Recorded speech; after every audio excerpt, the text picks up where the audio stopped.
Good evening to anybody who's in the meeting so far. Please feel free to jump into Thought Exchange that is up on your screen. Hover your camera function on your phone over the QR code. A link will pop up on the top of your screen. Click on that link to take you to the exchange and enter any questions you might have, any thoughts you'd like to share, or simply in your browser, go to tejoin.com and use the code also on your screen, 932-136-874. Or if it's easier, there's a link to the exchange right in the chat for this meeting. We'll get started in just a few minutes and give you plenty of time to do that also.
Good evening, everyone, and thanks very much for joining this virtual town hall to discuss our reopening, answer your questions, hear your thoughts. I'd like to invite you to offer some of those using a Thought Exchange just launched. There's a QR code on your screen, as some of you heard me say just a few minutes ago. Please feel free to hover your camera function on your phone over that QR code. It should give you a link at the top of your screen that if you click on will take you right into the exchange, or go to tejoin.com and enter the code 932-136-874. And finally, in the chat, there's also a link, so feel free to use that as well. And I'll start the clock on that, give you about 5 minutes to enter thoughts and see each other's thoughts. This is a great device for helping everybody have an opportunity, essentially making space for the quiet ones. Not everybody always likes to speak up on screen or enter into the chat when their name is associated with it either. So we'd like to see those thoughts and feel free to use that function. We'll start by going through the Thought Exchange material that is shared tonight. We'll also go through any of the thoughts shared or questions asked in the chat, which would largely be follow-ups, hopefully, to the thoughts shared and discussed in the exchange. And then we'll move on to an opportunity for you to jump up on screen and share your thoughts, have a discussion with us, and look at Facebook comments as time permits, as well as this is being live streamed there and recorded also. So feel free, please go ahead and start sharing those thoughts, and make sure you give yourself time to rate them as well.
If you haven't had a chance yet, please move on to the starring opportunity. If you swipe over to the next screen and rate those thoughts ruthlessly. If you really like it, give it a 5. If you don't, give it a 1. It'll be a good way to break down exactly what people are thinking so we can hit on the most common thoughts and highest rated thoughts first. We'll get through as many as we can of the 66 thoughts and plus, I'm sure, by the time the next minute is up.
All right, everybody, thanks very much for sharing those thoughts and ideas. We're going to start to go through some of those right now. And we'll take a look starting at the highest rated thoughts at this point and go through some of those. So the first one shared here, and like I said, we'll have an opportunity after we go through these to open it up to any questions that you might want to raise out loud on the screen and jump into a conversation. And we'll certainly be monitoring that chat also. Lou Alimo, Assistant Superintendent for Administration, and Dr. Debbie Baker, our Assistant Superintendent for Instruction, are both taking a look at the chat. They will answer questions as we go, likely after the thought exchange comments are done going through, because that may clarify and answer some of the questions that you might have that were shared in the chat also. And then if we have time, we'll go through some of those Facebook comments also. The first one, if a hybrid student is homesick or the class is quarantined, how will they receive instruction for in-school days? This is a really good question. So the way it looks right now is when a hybrid student is homesick, it would be just as if they were homesick during a normal experience, cold, can't come to school, under normal circumstances. They wouldn't receive instruction on that day from a teacher in school, but rather the work that they're missing would be sent home or would be followed up on the next time they're in school. But if a student is quarantined or the class is quarantined, that's a different question. A student being quarantined would be treated the same way. In other words, it would be an illness and they would be provided work, et cetera. And we would adjust based on how long that quarantine is. But there wouldn't be a plan for them to continue to receive instruction. They would be homesick, just like a longer term illness would happen under current circumstances. When will they have guidance on what, as to what constitutes a class quarantine or the entire school closure? So we would not expect that one case would shut the school down. What we would do, though, is get our guidance directly from the Monroe County Department of Public Health. So there is not necessarily a specific number. The guidance that's been provided to schools has to do with the community transmission or infection rate, I believe, of above 5%. However, there's a lot of question around community rate. Does that mean in our school district? Does that mean in school? What does that really look like? And essentially what it boils down to for us is we've got these excellent partnerships, primarily with the Monroe County Department of Public Health, Dr. Mendoza, our health commissioner, and we will consult directly with the Department of Health, and they will essentially tell us what is expected and what we will be doing. And I like to say often, I'm not a useful doctor, so we will take our guidance from those public health people who know this work much better than us and follow that direction. I don't get the impression at this point that one case would shut down a school in any way, shape, or form. That it would be a combination of what our capacity is to continue to operate. So depending on the infection rate among staff members would certainly impact that decision. But the public health conversation around how many kids could then be in the building, how many kids should be home, we'd have to then make some decisions. And again, that would be at the direction and with the guidance of the public health department. From a hybrid model, what are the triggers for the class to be fully online or for the whole school? Same answer. It would really largely depend on what the Department of Public Health would like us to do. And again, our capacity to continue to operate successfully, meaningfully. Are teachers expected to cover the same curricular concepts? Are they trying to keep the cohorts at the same pace? Yes. So that is work that's been done this summer to really think about our objectives, our unit design, and much more consistency between classrooms, recognizing that more so than ever before, there will be a need to have people be able to transition between programs and even perhaps between classes, because we will be making this very clear as we get closer to the year. Depending on how this all rolls out, we will may need to switch teacher assignments at different points during the year based on who's available to teach, based on class size, based on who's coming in, who's coming out, et cetera. So there will need to be a lot of flexibility on our end that way, but consistency will be the key to that flexibility being at all meaningful. Protocol, what is the protocol if a student in a class tests positive for COVID? So that for us is, again, a Department of Public Health function. So we will follow the protocol that they ask us to in terms of contact tracing and provide all the information they need to complete that contact tracing. But it's my understanding that their direction for us in that regard will depend on perhaps the amount of contact that that student had with the class or the timing of that contact. And again, the public health experts will really determine for us what the appropriate next step will be. Will quarantine be required for a student or a teacher if someone in the house tests positive for COVID-19? That, again, determination will be made by the Department of Public Health. My understanding from people who've experienced this is they're very clear and very direct about who in the household needs to quarantine and what that looks like for them. And that will be their function to do. We would not direct a quarantine, just simply respond to their advice. Similar comments. What do you think about the County Teachers Association asking to start online only due to safety concerns and time to plan? So I was asked this question actually earlier by staff members, and the very candid response to you is that I have not read the language or seen specifically what was acted on by that association. I can speak personally here in the district. I work very, very closely with our Teachers Association and with their leadership. And we have planned this with teachers involved on both the operations committee and the instructional committee. We are meeting often with our staff, both in individual faculty meetings and virtual town halls, very similar to this, but with the entire staff invited, answering a lot of questions, having a lot of discussions, and trying to be very thoughtful about our planning and reactive to what concerns and suggestions staff are bringing up also. So I can't speak to the conversation they had around that or the exact language from the County Teachers Association. I really don't know much more about it. I can say that I am, as a father, sending 2 of my kids back. My third is graduating, going to college, and also will be leaving. But the 2 school age will be coming back, and being involved knee deep in the planning, I feel like that's a safe experience for them. And I feel like, we are doing our best also and have an obligation as an employer to keep people safe. We are following all the guidance, providing everything that's being asked for, and in terms of PPE and that type of planning, being respectful of what is needed from a safety perspective and what is desired. So again, can't speak to the county association, but I feel like we're working really closely with our group, and that hasn't been something that has come forward from our group to officially say, can we have more time? And we've got safety concerns. Everybody has safety concerns, and we want to address those. But this planning has been going on now, and it continues to evolve as we get more guidance from state and local authorities. The symptoms requiring to stay home from school or be sent home, largely a temperature for one, but headache, loss of taste, there's a series, and we will be sending to families a daily attestation tool, so an app-based product where you'd get a link, go on and indicate whether or not you have any new symptoms that were not expected. For example, if somebody has allergies, our school physician has talked about these being a new symptom, an unexpected symptom, essentially.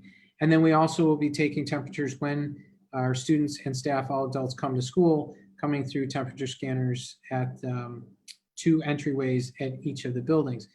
Because we have a concern also, though, about false positives in that circumstance, realizing that that happens, we will take a second temperature after a student has been isolated to give the opportunity for that temperature to have come down or simply be a false positive, to double check that so as to not cause also an undue burden on families. That's the current plan right now. Can we have a better understanding of turnaround time for COVID positive? The kid goes home with symptoms. What is the turnaround time to when the district or DOH notifies the community? I'm hearing 48 hours to a week. I don't know the answer to that. I'm not sure what will happen when school starts relative to capacity for the Department of Public Health and the timing around that and how quickly we would notify, whether it will be necessary to notify or not, what their direction will be. I hope that we will know more about that. Again, our Monroe County Department of Public Health has been an excellent partner in this, and I know they're running as fast as they can and have been very responsive to us. I have no doubt that that will happen, but this time frame, 48 hours to a week, is not something we've discussed. So I don't have a specific answer regarding timing.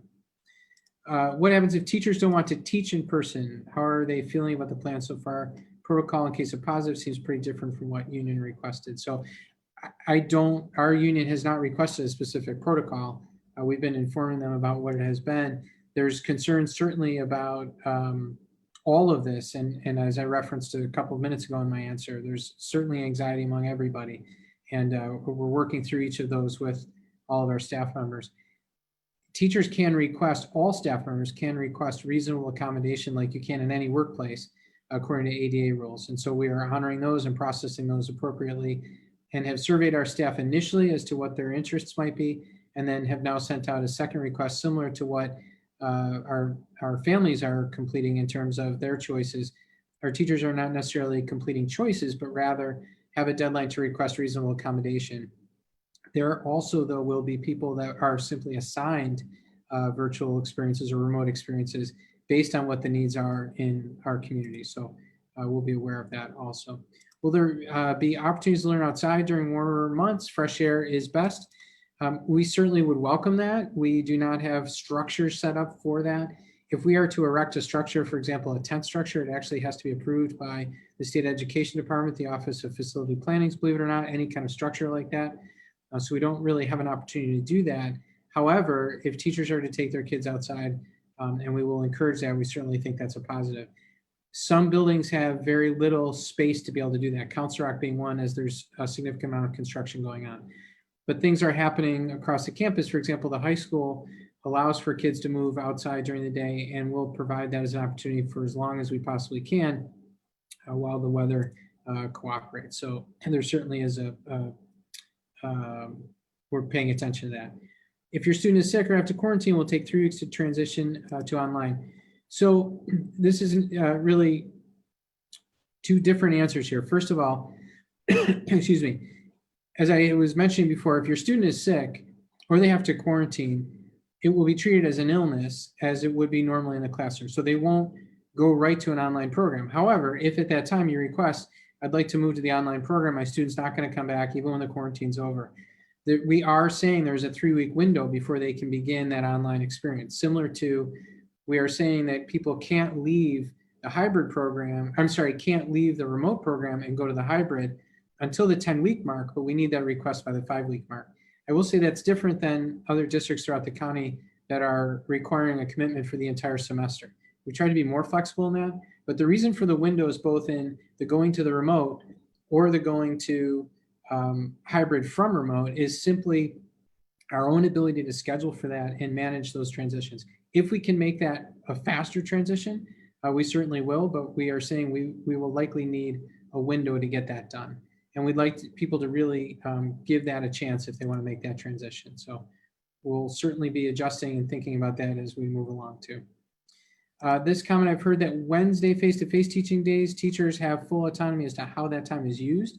Should a teacher choose, she or he can turn on camera for 30 seconds and stop the direct instruction for that class.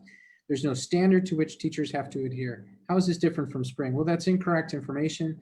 First, that hasn't all been finished yet and worked out and direction provided, so I'm not sure where that information is coming from. I can't tell you that no different than the cycle day period by period schedule when we're in person, we will be expecting teachers to meet with their classes on that Wednesday day And at a K-5 level, there will be a schedule for that also, and it will not be 30 seconds, turn on the camera, turn it off. There will be actually substantial use of that time. We're talking about it being meaningful and taking advantage of the time available. Will it be the entire class period? Not likely, and I'm not sure that that necessarily is developmentally appropriate for all classes all day, but it will be meaningful time spent, and we've really worked carefully with the teacher group to figure out what are the right activities for that kind of experience. And that goes also for people who are in the all remote situation. At the high school level, kids will be face-to-face with their teacher 4 out of 6 days, and at the K-5 level, 5 out of 6 days. So it'll look very different, actually, we believe, as we go into this, this situation. And because it will follow that cycle day schedule and the period by period schedule, it will look a lot more like a normal school day, although of course, remotely. That's a really big change for us from the springtime. Just scrolling down here to not repeat some of the same. So the expectations regarding masking, good question. We expect masks to be worn all the time. And in fact, that's part of our code of conduct now. However, when kids are eating or drinking, that mask can be removed if there's social distance, and we'll provide for that in the eating areas, and eating will be restricted to particular areas. Different than at the high school where that could be all over the place. There are specific areas now set up for that. But teachers do have discretion in their classroom to allow students to remove masks for mask breaks, only if students are socially distanced. We expect that to be relatively rare. We don't have a specific time frame in mind, but we're really thinking about, as we've gotten more feedback and heard more about people's concerns, both on the teaching side but on the parent side, of what kind of direction we need to give around that and how we need to monitor that. So again, like most of this, we expect this to continue to evolve. I would say the general answer, though, is the vast majority of the time we do expect masks to be worn and there to be social distance in addition to the masks. But when masks are removed, even for a short period of time, there still always needs to be that social distance. How can we make sure students and faculty are able to express frustration or concern about their health or safety? Honest feedback is needed. Well, that's exactly why we use tools like this, as a matter of fact, so names are not attached to it. And again, as I mentioned when we started this session, it's making space for the quiet ones and allowing people to express themselves. So we have avenues like that. We also have, from a faculty perspective, their representatives are able to express that on their behalf. And we make sure we have that very kind of open, collaborative dialogue in the work that we do, and that's part of who we are. If a student has contracted COVID, according to what you said, it could be up to 3 weeks to switch over to fully online. That's correct. Can you explain approximately how many minutes remote only learners? So I can say to you that, you know, if the class periods are, say, 40 minutes, that we would expect the vast majority of that time to be used. I don't think we'll be holding a watch to that. And how it's used is really something to think about, because a teacher may begin synchronously with the class, introduce a concept in the first 10 minutes of that class, for example, have them work in small groups, also done synchronously through Zoom or the Schoology Blue Button, as it's called, and then bring the class back at the end of the period. Or have them be working independently. That will vary class to class, experience by experience, and plan by plan. But we don't count minutes per se. Again, we want that to be substantial and meaningful. And if it's not, we need to know, and we can then address that and work with that staff member and that class also. Has there been any opportunity to hear from students about what they need or want this year going forward, and you worry about their mental health? There hasn't, actually, and that's a good idea. That's something we should really consider, is how we work with kids on this. I think in many cases, some of these structures and the plans that we have are really based on Department of Health guidance. They're really based on resources available.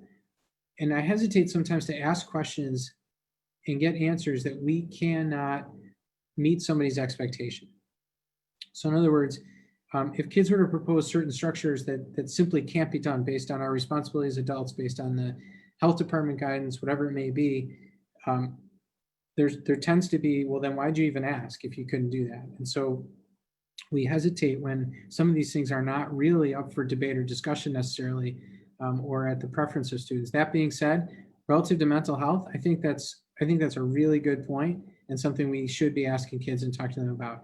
In the springtime, there was some surveying done and some reach out done to kids to ask about those needs, but I think it will be worthwhile for us to revisit that and appreciate that question coming up. Will only Brighton teachers be teaching all remote classes? Yes, that's the plan right now. There's not any kind of outsourcing of that. Will we be able to have the curriculum for the term, preparation, keeping caught up? So we have quite a bit of those resources posted online on our website, but that is a good suggestion for us to consider how we can provide more resources. So again, these questions are great for us to keep thinking. I don't have a specific answer to that other than I think that's something we should really look into. What is the district's responsibility to notify families of COVID cases or people have COVID-like symptoms? I talked about that before relative to the Department of Public Health. Can we please have facilitated meeting with the Department of Health? I can certainly reach out and see if that's a possibility as we move forward. They've been great about engaging with the community on these. I'm sure if they have the capacity, they'd be willing to discuss that too. We are 100% sure that we're going remote, but we are worried about certain classes not being offered. Yeah, that's a great question. I know this come up in the chat too. I will say this, K through 5, the classroom experience will be offered at every grade level. We are guessing, unless it's not asked for at particular grade levels. The academic intervention services will be offered. IEP services will be offered. Extended studies will be offered only if we can offer it. So it will just depend on need and our capacity. That capacity question is an interesting one, and that plays into the 6 through 12 answer. We simply don't have the resources to operate 2 schools parallel at the same time to some degree. In a sense, by having an all remote and hybrid option, we are doing that. But at some point, candidly, something has to give. There's not an ability and an economy of scale, an ability to offer every single one of the same courses that we can offer in person and offer outside of school. The primary program that we're able to offer, and we're expecting probably 80 to 90% of our families will be in school based on some of the early returns and the feedback we're getting and what we're seeing in neighboring districts. The primary then resource has to be in that place where the primary number of kids, again, the economy of scale is. We wish we could do all things for all people all the time and offer every single course. We simply don't have the resources to do that. We are going to focus though on the coursework that kids need to continue to progress towards graduation. And then wherever we can offer additional coursework. And I am hopeful once we know our numbers that we'll be creative in that scheduling and have opportunities for kids to engage in more of those courses, whether it's electives, whether it's AP advanced coursework. We're thinking about that. We're also thinking about the opportunity if you were to choose, even though you're in the remote program, I'm willing to come in for one class because I can't get it. It's just not able to be offered. It's kind of a singleton course, a specialized course. And you said, I am comfortable though coming in for one class. We are exploring whether or not that's a possibility and looking at that as an option. So that may come up too, and we'll take a look at that. But right now, we just don't know until we know our numbers, and we can take that Rubik's Cube of a high school schedule and figure it out and figure out what kids need who are going to be outside of school, how that could work. Again, I want to go back to this idea of the reason why we are sticking to a cycle day period by period schedule is so that there could be that transition and we can assign teachers both in school and remote sections. So you may teach 4 in school and 1 outside of school, and it gives us that flexibility to offer as many courses as possible. Again, if there's a density in student, if there's only a few kids, we may not be able to offer a particular course outside because the majority of kids will be in person in the hybrid program.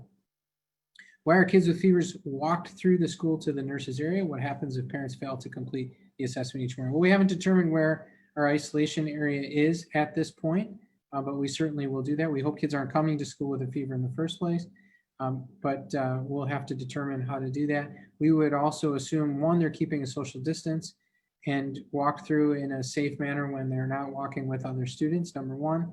And number two, if parents fail to complete the assessment each morning, their student will be called to the health office or retrieved for that assessment to be completed then in person in school.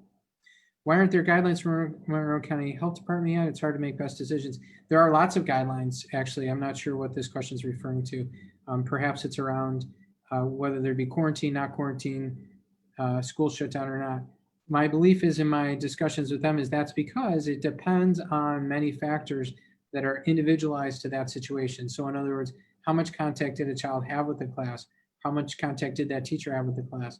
When was the last time they were in school? What were their symptoms? What is the follow-up? How many family members have they been around, et cetera? So it's not that there aren't guidelines, it's just an assessment from a practitioner's perspective on based on their contact tracing, what makes the most sense.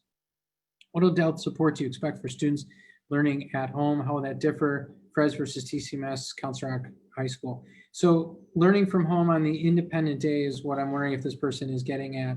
We are going to, again, depending on our capacity, try and set up an opportunity for people to get support throughout the school day where they could dial into a Zoom at particular times for particular grade levels to get help from a staff member here at school, likely a teacher assistant, teacher aide, who would be available for that. The teachers who are in person in school are going to be focused on the kids in front of them in that in-person model.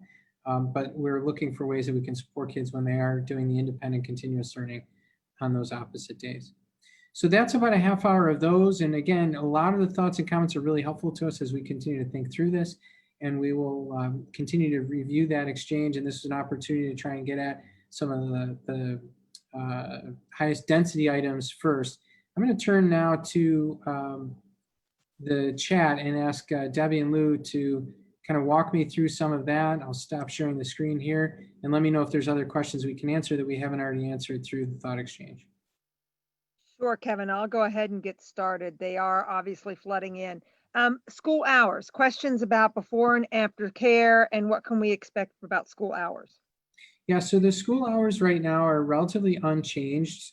We will be over the next couple of weeks rolling out slightly adjusted times based on the staggering of students coming into the building and some expanded drop-off times so that it is not, we don't have that density of kids walking in all at the same time.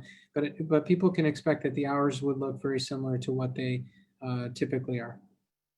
All right, question about real-time versus Zoom and the idea of we've said that it's against FERPA, just kind of some comments about why we won't be Zooming in to the real-time classes. Yeah, that's a great question. It's come up a couple of times. I know it was on the high school Zoom last night too, and I've talked to some parents during the day today. Interestingly, there are parents who have expressed to us, even since last night's Zoom, that they hope we won't backtrack on that too, because their concern is for their child's privacy. So there's some pretty clear feelings about it. But we also have a very clear feeling about it, which is frankly unwavering. I don't mean to sound unreceptive, but I will be very direct about this. The spirit of FERPA is what is important to keep in mind. FERPA is the Family Educational Right and Privacy Act.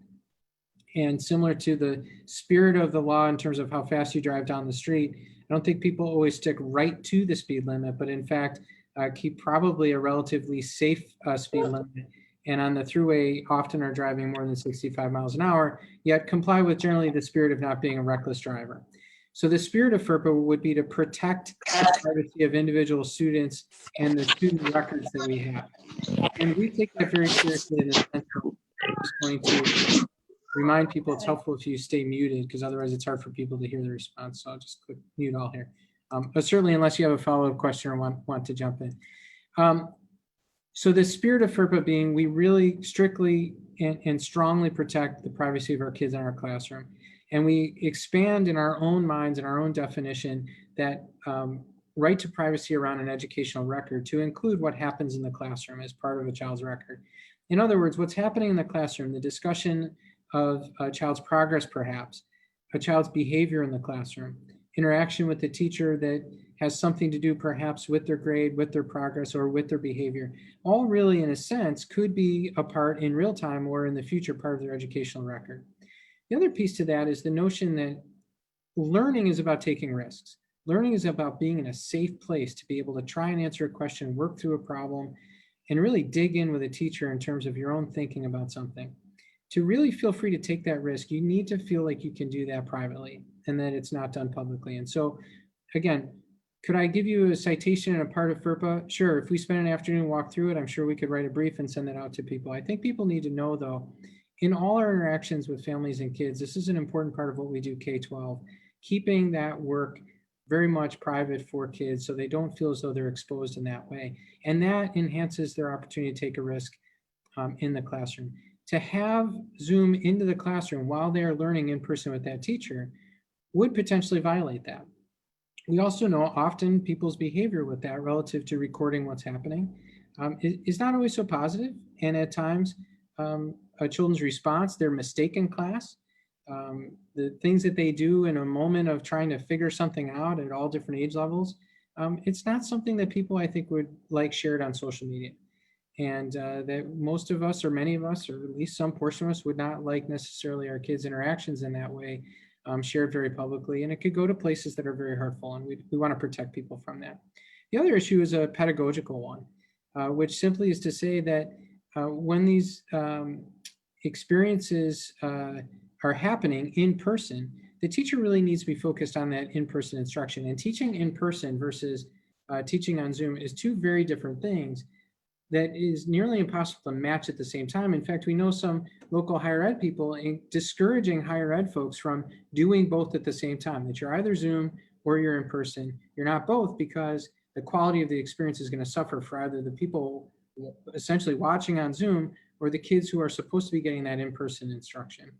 And for those then that would be on Zoom, they simply would be sitting in a webinar and watching what's happening in a classroom as opposed to engaging, which we know is an important part of instruction, making it really not necessarily a worthwhile experience. So it's really something that we're not at all comfortable with and do not plan on adjusting. Now, could there be the occasional, there's a special guest speaker, and it will be simply the guest speaker that's going to be either recorded or will be in a live circumstance as opposed to the kids interacting and actually learning in that classroom or in learning activities. That would be something we would not want everybody exposed to. That may happen on occasion, but for the most part, that's not going to be something where we'll be zooming into live in-person instruction to protect the privacy of all kids in that classroom. Attendance on remote days, will we be taking it? Yes, we will. So the procedures for that have yet to be determined, but that will be a requirement, and that's as per the state education department that they are required to attend. Now, at a particular time, not necessarily.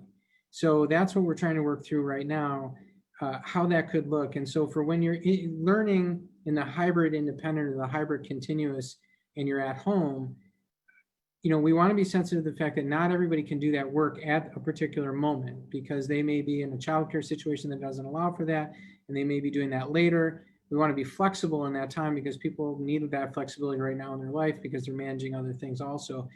So likely that attendance will be taken by the simple fact of was the work completed, not completed, and did the child participate in some way, but maybe not at that particular moment. We're still working through that. We'll communicate that as we get closer to school. Some questions about cohorts at the middle school and high school with respect to, you know, will kids be put in a cohort or will kids be moving about the hallways? Well, not put in a cohort per se, because that cohort, our classes are such that at the secondary level, there are different kids going to different classes of different age levels. It's not always consistent that the same group of kids could be in the same class and travel together. So they're mixed from different places because they're in different classes for a lot of different reasons based on either their age level or the particular class that they've enrolled in, maybe advanced coursework, elective coursework, have kids from all different levels. So really impossible for them because their needs are different to travel in a cohort that way. But in terms of the traveling, we'll be enforcing social distancing in the hallway. There will be, remember, half the number of kids there. So we expect them to be much further spread out. And of course, masking will be so important to that also. This may be kicking the can way down the road. Have we thought about what are the parameters for coming back 4 to 5 days a week? We have no idea. That's actually something that will likely be determined by the state ed department, most likely by the Department of Health at the direction of the governor. It's really actually not for us to determine at this point.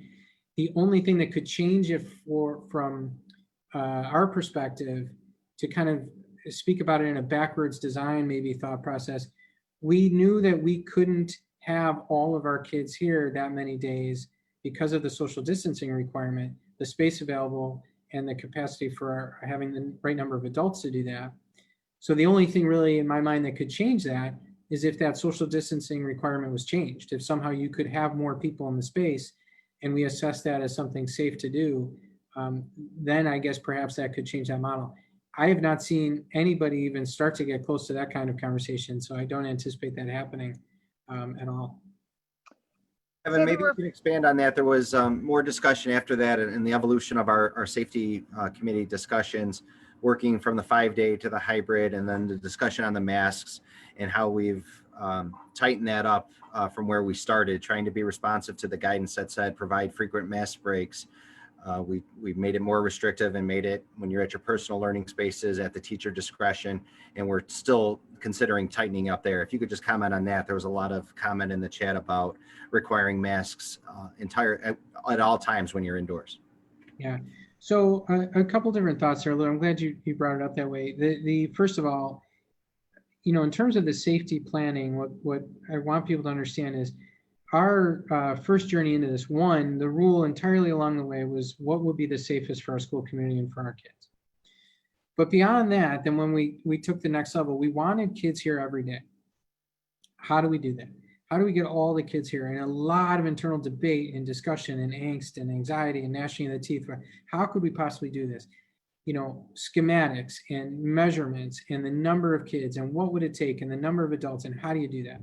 So a couple of districts have been able to do it. They have more building space to be able to do that, number one. And we're able to spread kids out to different buildings and in different spaces. Or they also had enough adults to do that. So in other words, if you split a class into two smaller groups and are saying we're only going to have these small cohort groups together. So I'm thinking specifically at the K-5 level, which is how some people have done it. You have to have an adult then with that other group of kids, the other half of kids. We just don't have enough people to do that.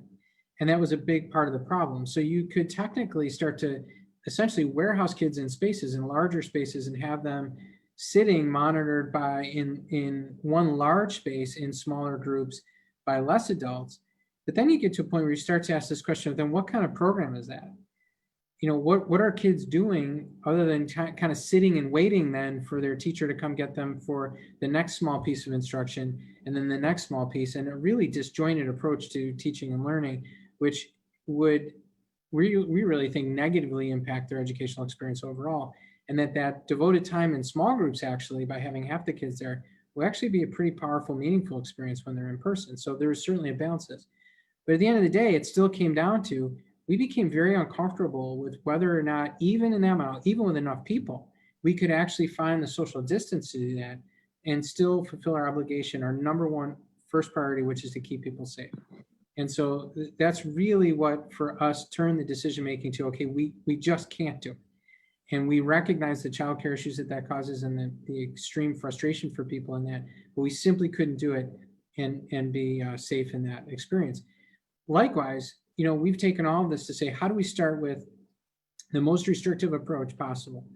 And in the district, think about, are there ways that we can start as restrictive as possible, knowing that we need to learn a lot more about how this is going to work. We need to learn a lot more about transmission.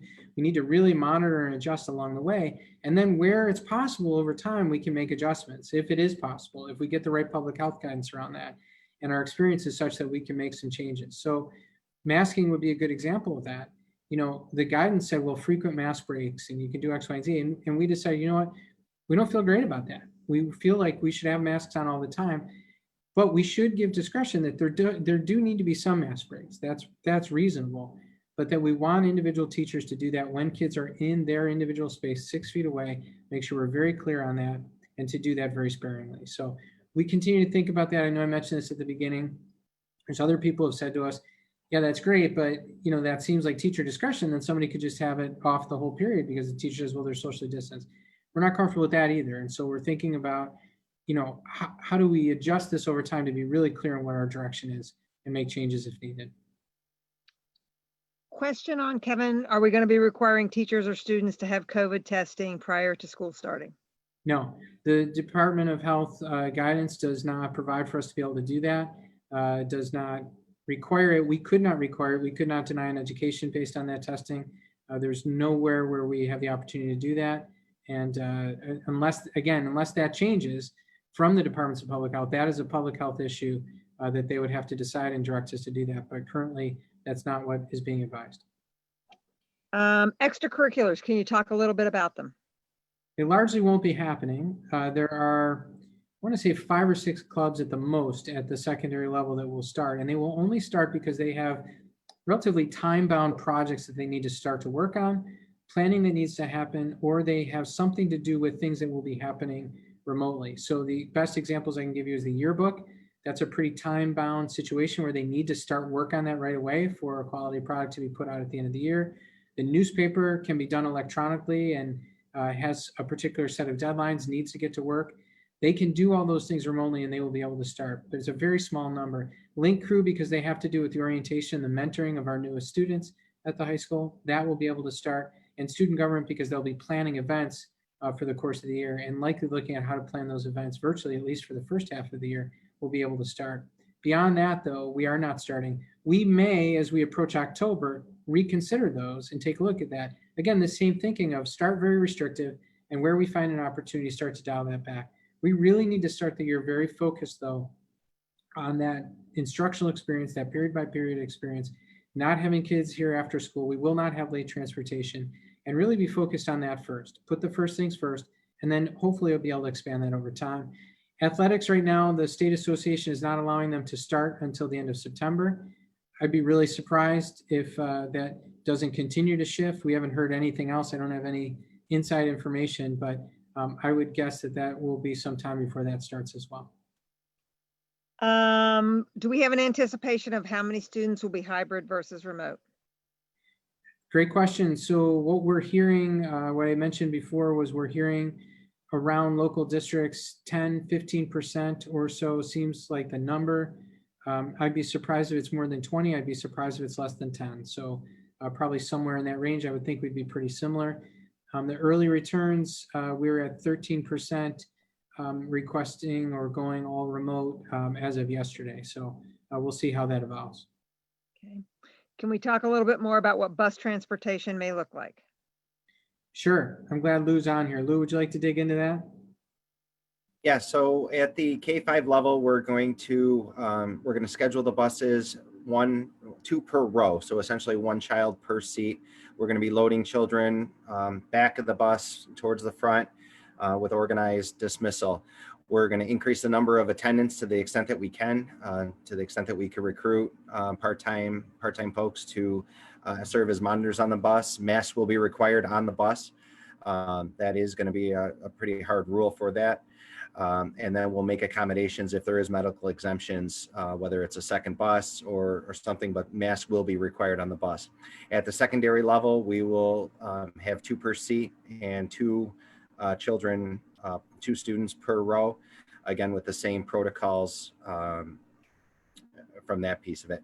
As far as daycare, because children will be coming 2 days per week, we are asking that we have 1 primary residence for both days in the AM and 1 primary residence for the PM. So we're not able to accommodate all the daycare and split custody arrangements that we have in the past. We certainly, once the guidance loosens up a little bit, we will go back to our regular policy. But as of right now, we really need to program a transportation and have fixed seating. At the secondary level, there'll be no open transportation. We have a system right now where a student could get on any bus and get off at any established stop. We're going to ask families to stick to the assigned bus route that transportation provides them. So Kevin, a lot of chatter, a lot of questions about the idea, and I think concerns about the inability to offer a full schedule to remote. Have we explored alternative solutions such as Accelerate U, BOCES, et cetera? Will students be offered different electives or different alternatives if the elective that they had originally chosen was not going to be offered? Yes, so we expect there will be some degree of electives offered. It may not be the one that you're looking for this year, but there will be, again, electives being a part of moving towards graduation. We just don't know which ones, and that will, again, depend on what kids need and what they're looking for based on who's going to be out.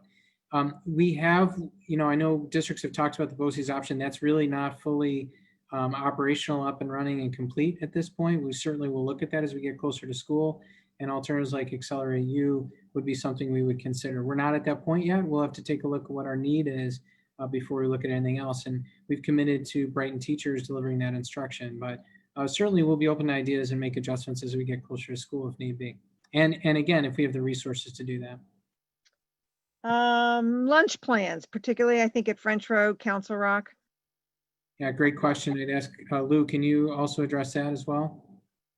Yeah, so we're modifying our menu, so we have a limited menu. We're going to be rolling out an online ordering system for families to order in advance We are going to maintain with the hybrid model. We're able to maintain social distancing in the classrooms at Council Rock and at French, or the cafeteria, excuse me, at Council Rock and French Road.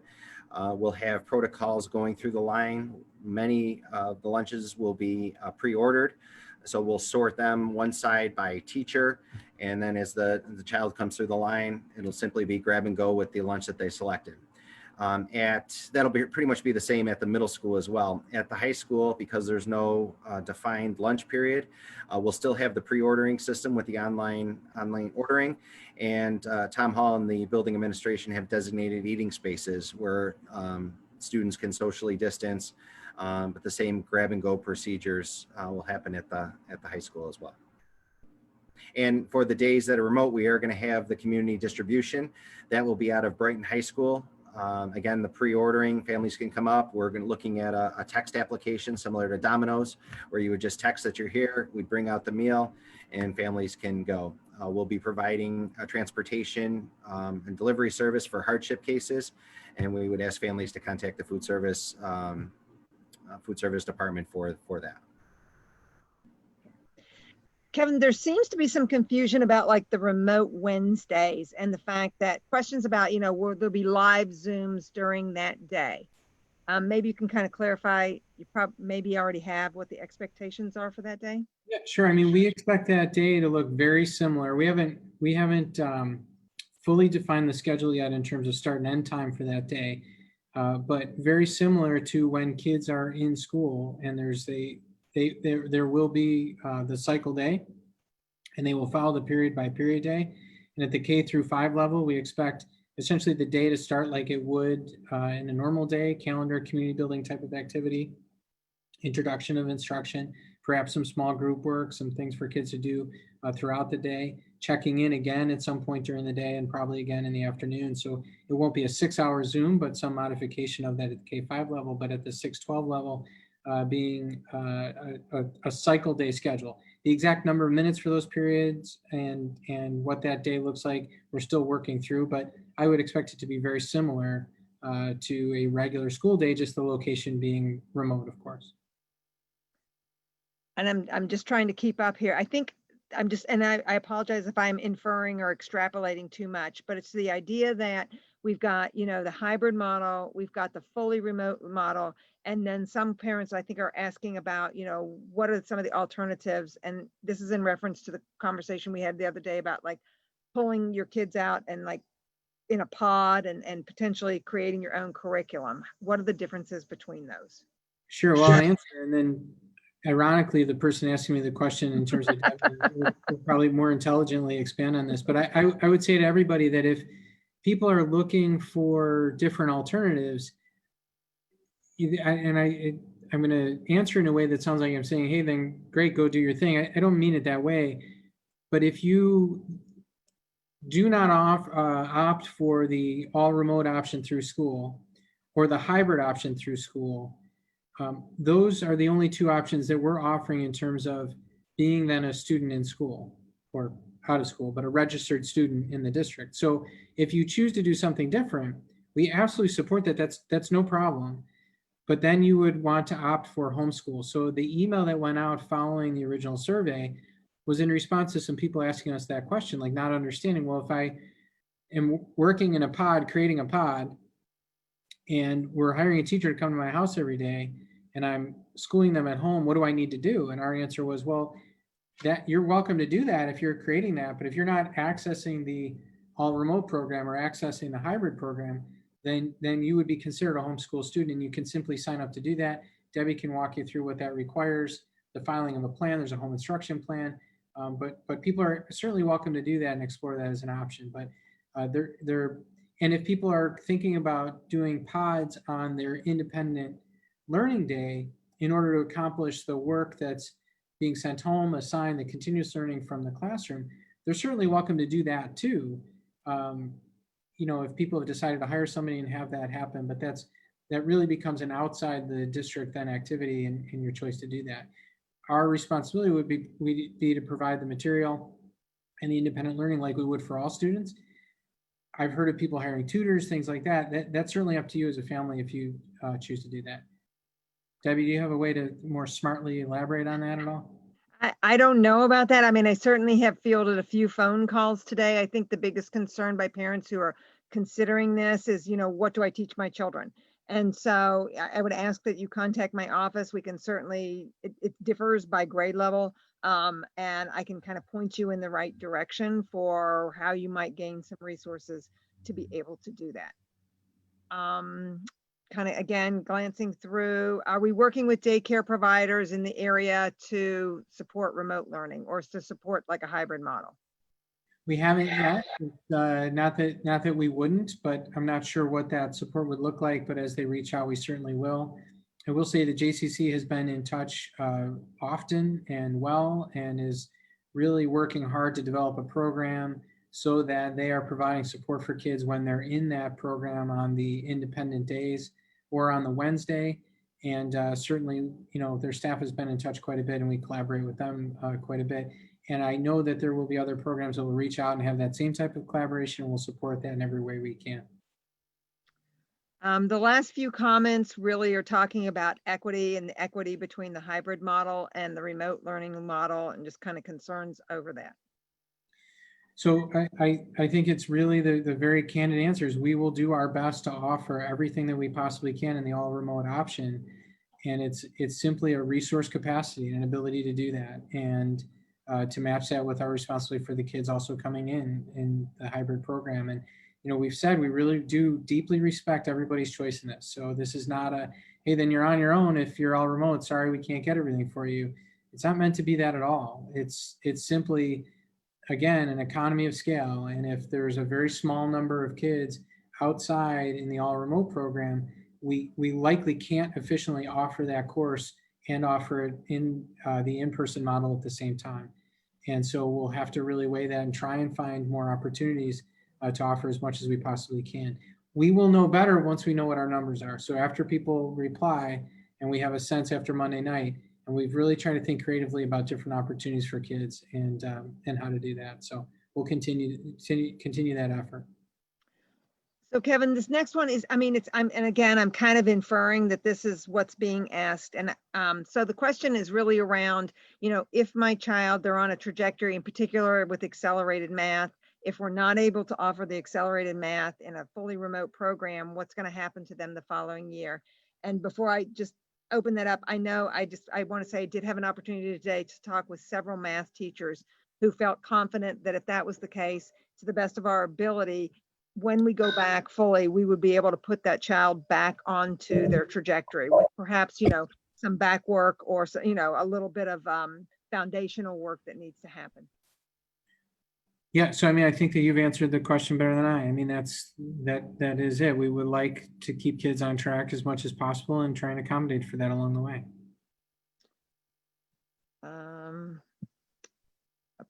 Kind of looking.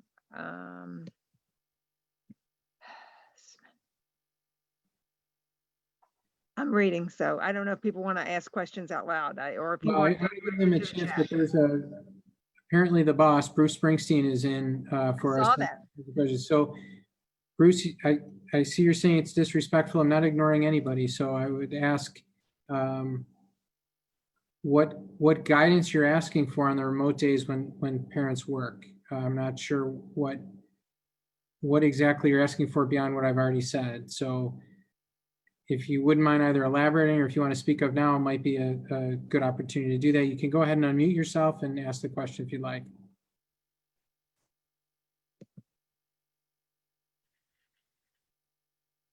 So again, we don't want to be disrespectful to anybody and answer every question we possibly can. So I'm going to open it up now. We'll look also at the Facebook comments in just a moment, but in the meantime, the floor is yours. Please go ahead, unmute yourself, and go ahead and ask any question that you have, and I'd like to dig into those.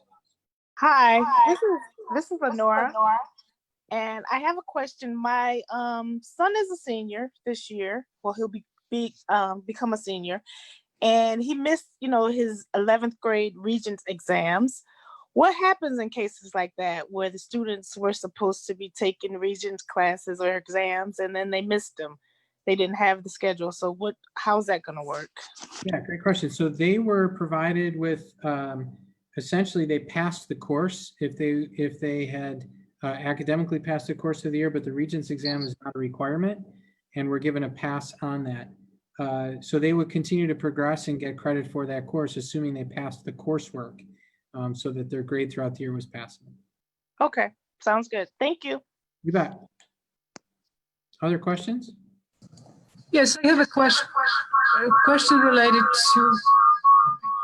related to remote versus hybrid model. Do you have to decide by Monday? Is that definite? Yes, it is by Monday at 8 p.m. And that's so that we can schedule appropriately. And again, if you decide on Monday and then you do that, then let's say if you decide that there are some classes which are not offered for the students who will go fully remote, can you switch because of that, or it's not possible? You'd be able to switch. We are asking people to commit until the end of the first quarter. Now, that doesn't mean that if there was not an opportunity to add you into the class and we had the capacity to do that, we wouldn't try and do that. We always try and be flexible in that.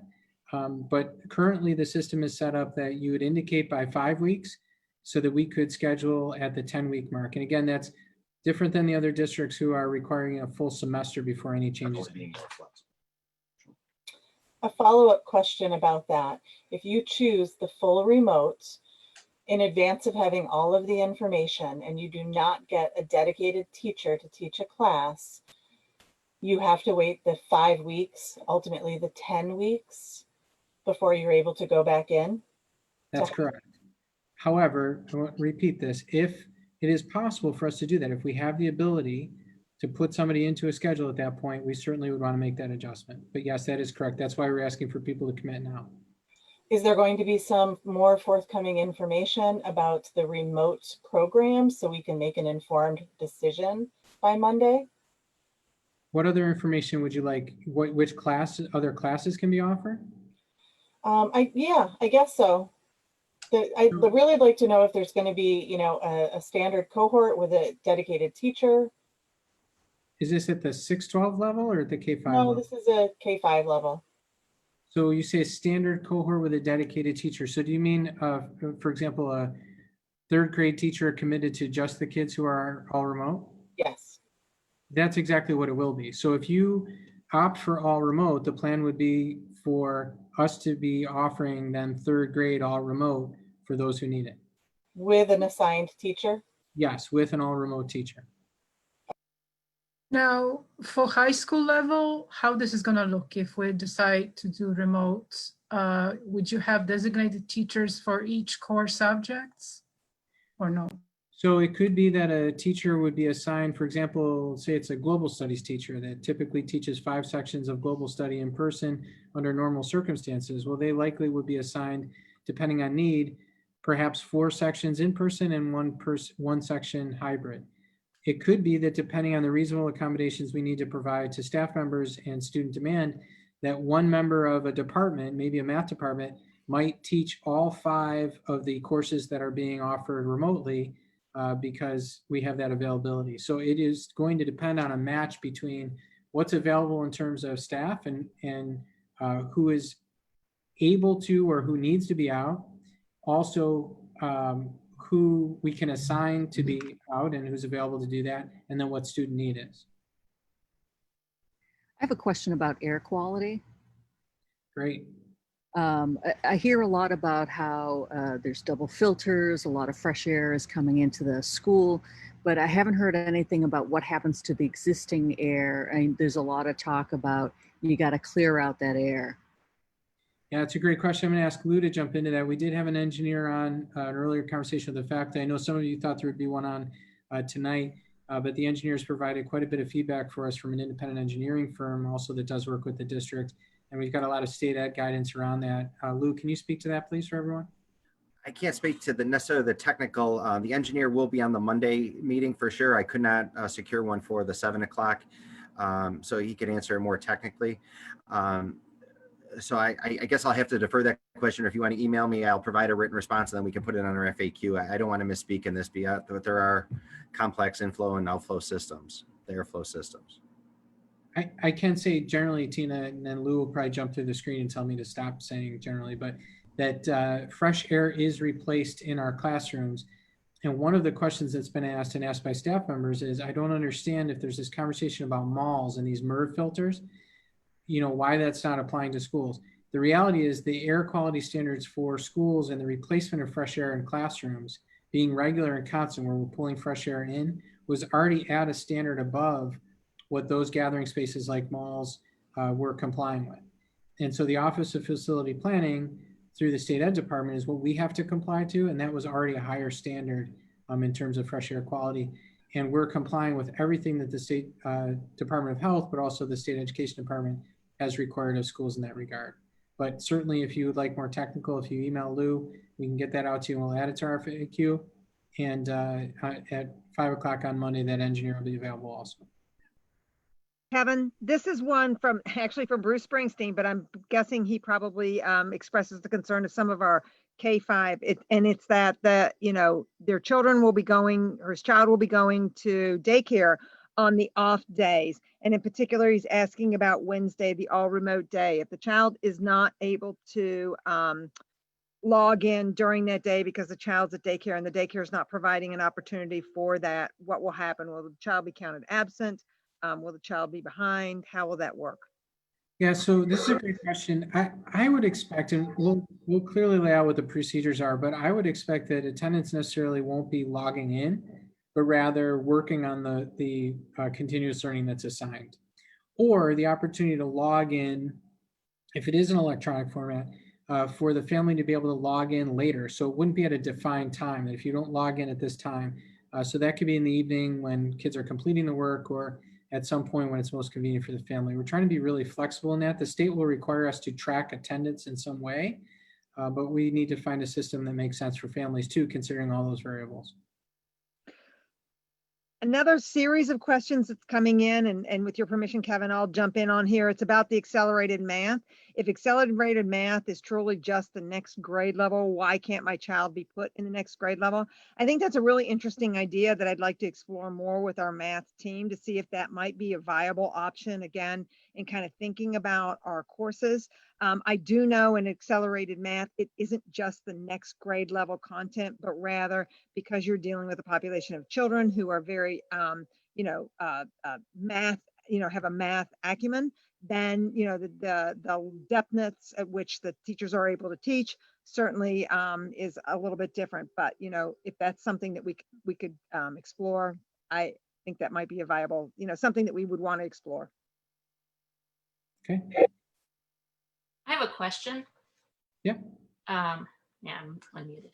So, Dr. McGowan, you had addressed this, and I had heard something about it at last night's BHS town hall regarding, like, for lack of a better term, singleton classes. I'm thinking of one that specifically I know affects our family, foreign language, German, the least populated one. If my daughter's going into 9th grade and we were hoping to choose the all remote, how do we answer the survey by Monday if we don't know if that will definitely be an option by Monday? I'm sorry, going in. An option, or the coming in for one class will be an option? Coming in for one class, say.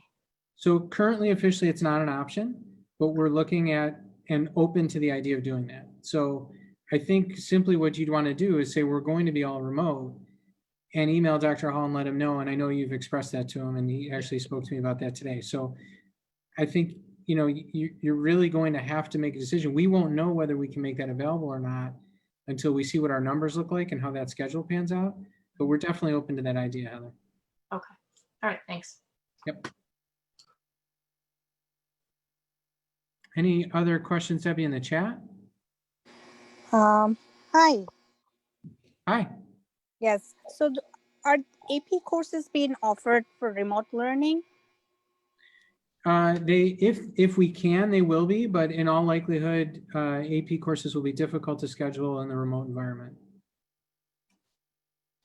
So typically they have very few sections of AP courses compared to other courses, the core, quote unquote, core courses. And so with less students and the vast majority of them likely being in person, we'd have to offer it in person, wouldn't have the capacity to also offer it remotely. Oh, okay. Thank you. You bet.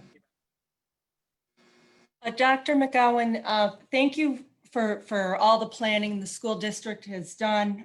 It's phenomenal, and I appreciate that. And I could hear your passion when you spoke about FERPA earlier. The one thing I want clarification on is, in no way do we want to disrupt the learning environment for any of the students in the classroom, but I am very nervous about the fact that our children, my two are in high school at this point, are expected to complete a curriculum with 3 days of learning a week, of instruction, learning each week. So where I'm at is, at this point with technology, is there not a way to live stream these classes, focus on the teacher and the blackboard, and obviously give the instructors an option when they feel it's, if a class is going a certain way or whatever, to shut it off? Or, and I'm listening to all of this talk about what if children are sick and quarantining. I mean, if the streaming was going on, it would help so many more students than I would think the privacy, I guess, we're trying to protect. And thank you for the positive comments, Tammy. I appreciate that. I think that, the answer is still the same. I think the actual instruction, the way we provide it and how we design our lesson is based on whether people are in person or they're not in the room. And having that be a meaningful model when kids are not in the room and still be effective for the kids that are in front of you is certainly a concern. But that still, even your example doesn't get at the notion that kids in a risk-free environment will have a better experience. And it's not risk-free when it's being recorded or streamed into somebody's home. Just being very honest with you. And I think it's certainly something we'll have to explore and continue to think about whether or not that makes sense long-term. I think that's very much how we feel about it right now. And if the variables change, if the situation changes, if there's a reason why we should rethink that, I think with a lot of what we're talking about, we'll probably have to take a look at a lot of these things, but we do feel very strongly about that right now. And I respect that we see it differently. I wish we saw it the same way, but that's not where we're at. I can tell you in terms of curriculum and the 3 days versus being in school 5 days or 3 days of instruction, the hope would be that the independent, those continuous learning days are meaningful. Whether that's an asynchronous activity being provided or independent work that's being provided, that we're thinking about instruction differently than we have before. And that we can make that really a meaningful experience, even though the children are not in front of the teacher. It's not the same, I agree, but that's not just busy work, but that really makes sense in terms of it being a flipped classroom where you're preparing for the instruction you're about to receive or follow up from the day before. We're really counting on that. And the other piece of that is that there really will be a narrowing of our work. And I expect that statewide. I expect that there's going to be a conversation statewide around Regents exams, for example, that depending on how long this lasts, we won't be able to offer Regents exams the way we traditionally have, and that the state will have to think about that differently. I know that post-secondary colleges are thinking about that very differently, knowing that kids will be in a different place curricularly when they come to them than they may have been before. So it's really going to take a lot of rethinking and redesign around the work that we do, narrowing our focus. Some of the more extraneous things that we might be doing in classrooms that have value and are enjoyable and that we like, we may not be able to do those things the same way. We really have to narrow our focus in terms of our unit and our lesson design as well. Kevin, it's Debbie again. There seems to be a bit of a concern about just the general, if we go to an all remote situation, what kinds of things have we done to ensure that it won't be like the spring, where the teachers had to implement on a short notice? Yeah, well, I think first of all, all teachers receive training through this summer on teaching remotely, and both in thinking about lesson design, unit design, narrowing their focus, and that consistency, but also on actually the use of the tools and how to be effective online, which is one big step. The other is that we have a much more robust plan and agreement on that plan and a clear focus on the number of times kids will see their teachers face to face on that screen. And then a real clear idea that is still taking shape really to this day, and we have meetings on this just about every day, as to exactly what types of activities are the most effective during that time? How do we best take advantage of that time? And that's a very collaborative discussion happening in the district between administrators and teachers. So it'll be a completely different approach, we think. And we know that. I mean, that will be a requirement, that there's accountability to that. It's agreed upon. It's really clearly well established that this is what's going to happen when people are learning remotely. Other questions anybody want to ask out loud at this point? And I want to make sure we give just a little bit of time too, of course, to the Facebook comments that are likely there also. Yes, I would like to ask a question about the engagement with the Monroe County Department of Health. So I spent some time looking through their website while we've been speaking. The only links I found regarding schools, there were some about general guidance around cleaning, masking, distancing. There were no specific information regarding protocols around how positive COVID cases will be handled. So I was curious how they are engaging with Monroe County superintendents to make sure there's consistent protocols throughout the county and how cases will be handled. Is this something that's in process that has not yet been published? I have not been able to find it on their website. So I'm going to, if you just give me one moment here. So I'll share my screen, just not to read at you, but I think sometimes the visual is really helpful for people to understand what we're talking about. What's in front of me that I'm just going to scroll through is from the Department of Health.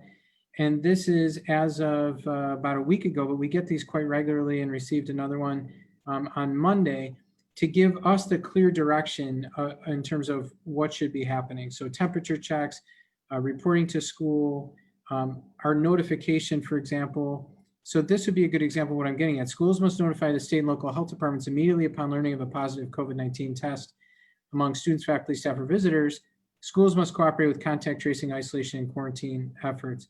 The next one, when an individual exhibits, what do you do? So these are the types of advisories that we're getting that give us a very clear idea of that. I can't speak to the publication of those on their website or how they're promoting that. I can just tell you we're getting a lot of that very clear direction from them, exactly what we should do. And then coordination with our health offices and our school physician, Dr. Toot, is very involved in these conversations also.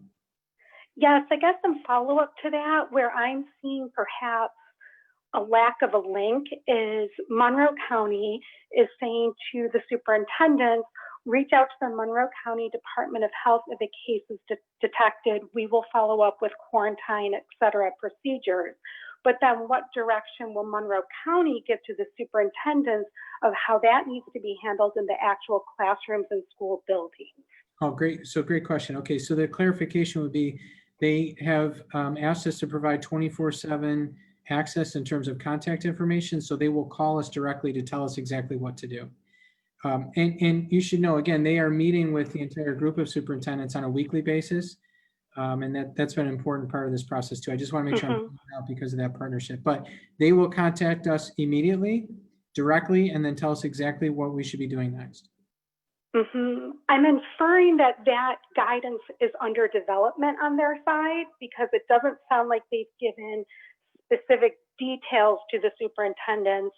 They've given broad guidelines that it will be dependent on certain variables, such as the amount of contact the student has had, et cetera.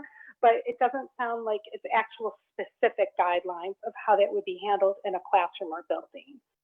Did they indicate that's under development and they will roll something out? So there is a regional Finger Lakes group and a subcommittee working not just with the health department, but with local providers also, that is developing additional guidance that we will see over the next couple of weeks in several of these areas. But that's really the extent to what I know about that or can speak to, not really feeling as though I can speak on behalf of the health department either. Great. Yeah, if we could just respectfully request that you and your fellow superintendents continue to press them on the timeline for them to release those guidelines to make sure that you as a superintendent and the other superintendent don't need to develop this on the fly when cases possibly occur. Right, I agree with you. We won't, but I can tell you that it's a really collaborative discussion that hasn't required pressing. They've been very, very responsive And I just want to make sure people understand that and leave with that impression, because it's been a very collaborative relationship.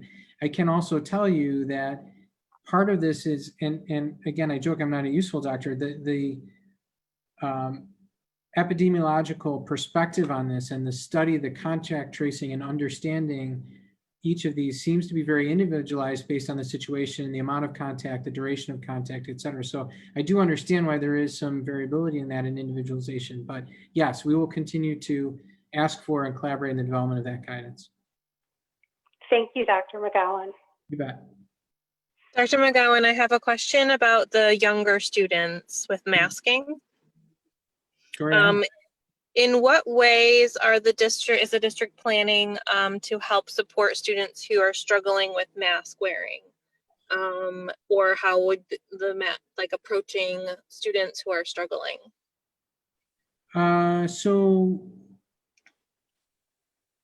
I think first of all, it's a question of, I'm trying to make sure I understand the question. One, it's a question of, we need to teach kids and train them in terms of social distancing, hand hygiene, respiratory hygiene, and the wearing of a mask, the basic instruction that it needs to cover your nose and your mouth, and this is the appropriate use of a mask, et cetera. And then we need to make sure that people are always wearing their mask, and when a student refuses to comply, it's not an option. They have to do that to be in school, unless they have a medical exemption. And we expect those to be few and far between and vetted very carefully by our school physician, and that there's a specific medical provider giving that exemption with a very high bar for that. And again, that's something being developed by the Department of Health. Other than that, it's a matter of, any time we change behavior and work on change of behavior, working directly with that student and their family to make that adjustment. Unfortunately, or fortunately, depending on how you look at it, we don't have a lot of time and space for kids and families to come around to the idea and to change behavior, because in the meantime, somebody could become infected. So the reality is, if there's a refusal to wear a mask and there's not a medical reason why somebody wouldn't be wearing a mask, that student won't be able to attend school. We can't put other people at risk. And so we'll have to work with families on that too. Great. I just hope, I guess I appreciate that. I think my only thought on it is just, I hope that, and I trust you guys, I know you're doing a great job, is really supporting those teachers in kind of preparing how to approach that kindly and generously, and helping these kids quickly adjust to this change. But I trust you guys, so. Thank you, Sarah. Thank you. And we will. I would expect that the care, the love, the sensitivity that our teachers have always demonstrated would continue in this situation as well. I would like to add something to this as well, this conversation. Please. Okay, first to the parent that you just spoke with. I think it's very important to understand that a lot of our teachers are under a lot of pressure, just as our children are going through this phase. I would recommend that while they are home with their parents or grandparents, that perhaps at least maybe a half hour to an hour intervals a day, that they have their child practicing mask wearing. And that way they can accustom them to wearing a mask, so when they go to school, it's not a shock. The other thing too, as far as to Gabriella, in being in the field that I am in, I would like to say that you all in the district are doing an excellent job. I would also like to say that I, as a parent and also work in the medical field, do not feel that the district has to have everything weighted on their shoulders. I feel that us as parents have to take responsibility ourselves as well. So when we answer the day-to-day question about our children's health, we can't just say, well, maybe it's a small cough or a little temperature or fever. We have to take responsibility also and take them to the urgent cares where they can be checked, triaged, and swabbed for COVID. If they are tested positive for COVID, then we need to, within that period of time of waiting for that test result, quarantine them. The CDC guidelines are listed on their website as well as U of R for a 10 to 14 day period of time. We can also notify the school that the child has been tested. And if it's a positive result, the CDC will also want to know where the exposure could have possibly happened and will also alert the school district and the school building itself of where that child is. So again, it's great to ask you all to help and be responsible. But I implore all parents to also remember that we also have to take large responsibility for this as well, because all of you administrators and also teachers are also parents and have families of your own. And I really don't feel that we should just expect to have you all shoulder all the blame or all of the responsibility. So we really have to reach out as a community and help each other and help to deal with this, with the strength of ourselves as well. So we can all look together to help out. And that's how I feel. Thank you very much. For sharing that, Melissa. I appreciate it. And thanks for the comments. We definitely do appreciate that also. I'm going to flip over now and take a look also at the Facebook comments and try and answer some of those as well. Trying to give that some space for folks too. And we'll wrap up in about the next 10 minutes or so. Lauren asks, will students wear masks during PE? I'm concerned for exertion or asthma students. Yes, they will wear masks, but be doing some lower aerobic activity so that is not stressful. But in terms of asthmatic students, I would guess that there would be some allowance for that based on medical exemption. We've yet to see that form or what that bar will look like, what the requirements will be, but I would guess that will be addressed. Kelly's asking about requiring those who travel out of town to self-quarantine before returning to classes. So this is an interesting question, and it puts us in a dangerous territory of enforcing public health law in a way that we're not qualified or responsible to do. So it is the responsibility of students and staff to quarantine based on the laws and the regulation that have been set up by the state of New York. Certainly, if we are made aware of that, we will advise them of their responsibility and follow up on that. But that is largely the responsibility of students and staff members who may be traveling. Will there be rapid testing available for staff? No, there will not be. That's again, not part of the guidance or our ability to provide. We just don't have the capacity for that. A comment here about a student missing 2 weeks of school to quarantine and the amount of material missed. What I've talked to spoke to the question already around recording in the class, but I would say that we'll really be cognizant of that and have to make adjustments for that student, just like we would if they had an illness that kept them out of school 4 weeks, which we do accommodate for during the year already. Julie asking, will remote students follow the regular school day schedule or work be provided? They will follow the regular school day schedule. So at this time, we will not be notified if a student or staff member falls ill. I don't believe so, but I'm not sure what the requirements will be in terms of contact tracing or the Department of Health around notification of families. That's not information that we've been provided yet. Callie, regarding safety, what protocols are you using to restart stagnant water systems to mitigate Legionnaires and other risks? Our water systems are regularly flushed by our custodians on a schedule determined in each building. With risk of kids having to miss weeks at home, it makes the remote option seem like a better choice. Students shouldn't be punished for having to go into quarantine. No doubt, but again, we do accommodate for long periods of illness already. Our teachers are used to providing work and following up with students and adjusting as needed. We did speak to the ventilation question, masking during gym. Adrian asked about sports resuming and coaches being required to follow mask guidelines. I would expect that to be the case. Remote school hours would follow the cycle day and period by period schedule as of right now. I don't expect that to change. We haven't determined when parents would get training yet, but that is something being discussed by the buildings now in terms of Schoology and Frontline app. The Frontline app is likely to receive very little training. It simply would be following a link and checking off.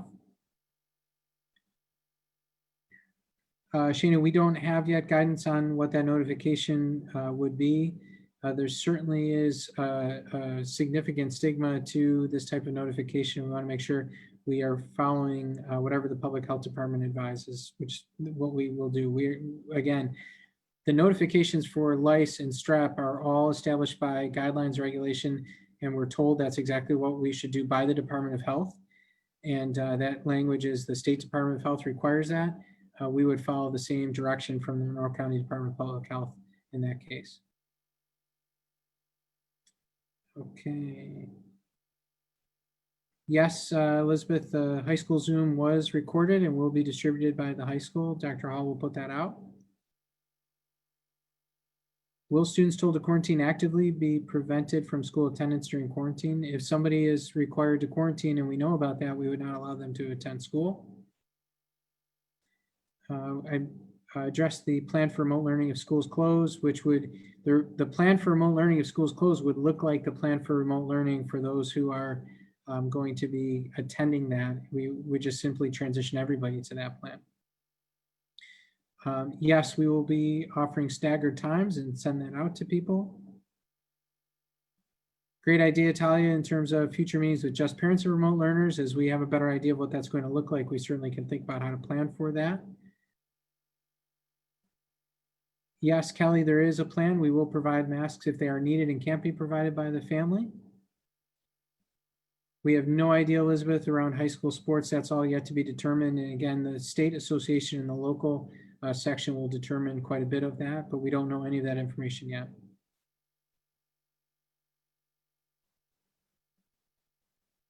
Jazzy, yes, I am looking at Facebook comments. Robin, please give time. I'll address your question. Sorry, I'm just in real time here reading these. Kelly, I think EMCC information will be put out this week. I believe they have a frequently asked question document that has gone out. I'd ask Dr. Hall that question directly, and that's information we'll ask him to make sure he puts out as well.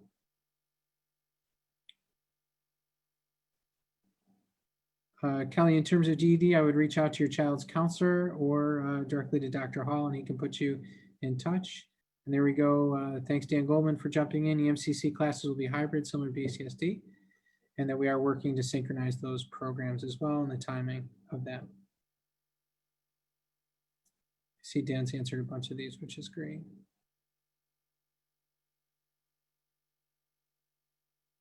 Okay.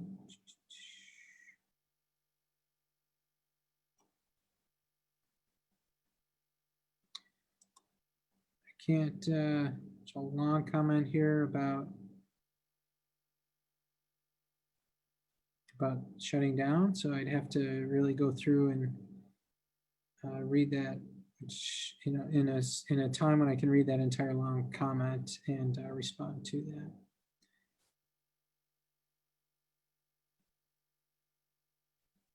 Okay. All right, so it would appear as though I've gone through all of those to the best of our ability, and would just ask just verbally, is there anybody else on the screen in the Zoom that would like to wrap things up and finish with the last couple of questions or comments?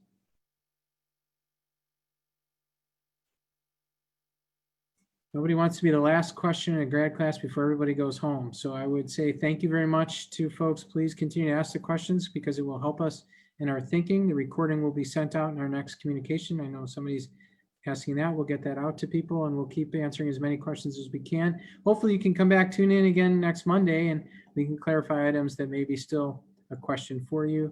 And certainly we want to work with you along the way. I want to thank all of you for your patience as we continue to try and adjust, modify what we're doing, be responsive to your needs, and be thoughtful about, again, putting safety first, meeting learning needs also in the community, and connecting with all of you and being responsive to what people are asking us to do. We want to be the best service we possibly can provide and keep everybody safe at the same time. So thanks very much. And again, thanks for all the positive comments and the support. We'll get there, and we'll get there because this community gets there together, and we appreciate that. Thanks very much and have a great night. Much appreciated.